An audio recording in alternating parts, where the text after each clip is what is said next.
Hey everyone, welcome back to Fluent English Pod, where we help you train your mind to think in English and speak fluently.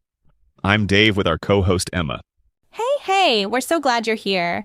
Whether you're listening on your way to work, while making dinner, or just winding down for the day, thanks for spending this time with us. Whether you are a new listener or a long-time one, we welcome you to our English podcast. Let's hear our today's topic. Well, Dave, today we will talk how to be a hero from zero in learning journey. It all started when I moved to a new country for work. I realized that English wasn't just a language. It was a bridge to connecting with people, understanding cultures, and even advancing in my career. But honestly, I was terrified at first. I kept thinking, what if I sound silly? What if no one understands me? My English level was basically zero. I could say hello and thank you, but that was about it. How about you, Dave? Same here. I remember being so nervous about speaking English. I grew up in a small town where English wasn't really used, so my starting point was, well, let's just say I couldn't even order food in English without pointing at the menu. But I knew I had to learn if I wanted to explore the world and chase my dreams. That fear of failure was real, though. I think a lot of our listeners can relate to that feeling, right? Absolutely. But here's the thing. Everyone starts somewhere. And no matter where you are right now, you can improve. So, if you're feeling stuck or scared, just know that Dave and I were there too. And look at us now, hosting a podcast in English. That's right. And in the next episode, we'll dive into the early struggles and milestones that shaped our journey. Trust me, it wasn't all smooth sailing, but those small wins kept us going. Welcome back, everyone. Now we will talk about the early struggles and milestones in our English learning journeys. Dave, do you remember your first big challenge? Oh, definitely. For me, it was pronunciation. I'd say something like library, and people would just stare at me like I was speaking another language, which technically I was. I felt so frustrated because I knew the words, but I couldn't make myself understood. What about you, Emma? Grammar was my nemesis. I remember trying to explain something in the past tense and mixing up all the irregular verbs. It was a mess.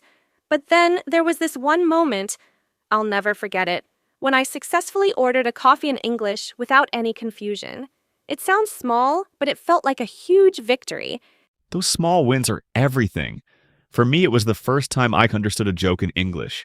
I laughed so hard, not just because it was funny, but because I finally got it.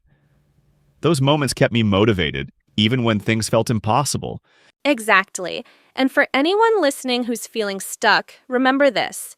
Progress isn't always linear. Celebrate every little win because they add up. Next time, we'll talk about the strategies and resources that helped us find our way. Trust me, you don't want to miss it. Now, let's talk about the strategies and resources that helped us learn English. Emma, what was your go-to method? I'm a visual learner, so I loved using apps like Duolingo and watching YouTube videos with subtitles. But the game changer for me was finding a language exchange partner. Practicing with a native speaker gave me the confidence to actually use English in real conversations. How about you, Dave? I'm more of an auditory learner, so podcasts and music were my best friends. I'd listen to English songs and try to write down the lyrics, then look up the meanings. It was like learning vocabulary and culture at the same time. I also used flashcards for memorizing new words, but the key for me was consistency. Even 15 minutes a day made a huge difference. That's so important. Finding what works for you is crucial. There's no one-size-fits-all approach to learning English. Experiment with different methods and don't be afraid to mix and match. And remember, practice doesn't have to be perfect. It just has to be consistent. Exactly. And speaking of practice, next time we'll talk about how to overcome plateaus and build fluency. Trust me, we've been there and we've got some tips to help you push through. Today, we're tackling a topic that every language learner faces: plateaus. Dave, do you remember hitting a wall in your learning journey? Yes. There was a point where I felt like I wasn't improving at all. I could understand basic conversations, but anything more advanced just went over my head. It was so frustrating. But then I started setting small, specific goals, like learning 10 new words a week or watching a movie without subtitles. Those little challenges helped me push through. Same here. I also found that changing up my routine helped.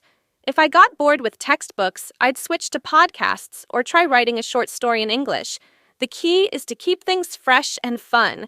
And don't forget to celebrate your progress, even if it feels slow. Absolutely.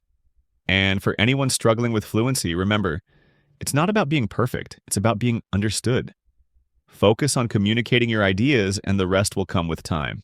Well said, Dave. And next time, we'll wrap up the series by reflecting on how far we've come and sharing some final words of encouragement.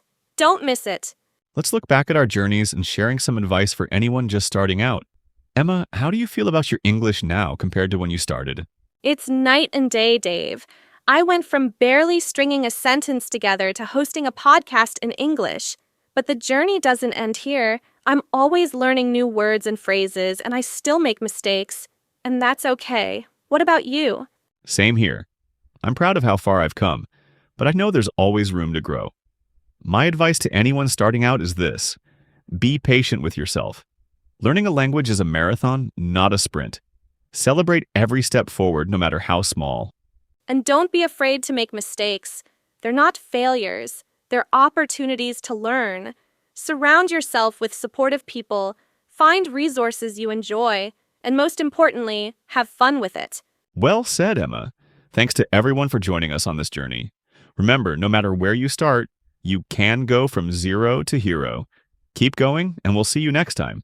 Happy learning!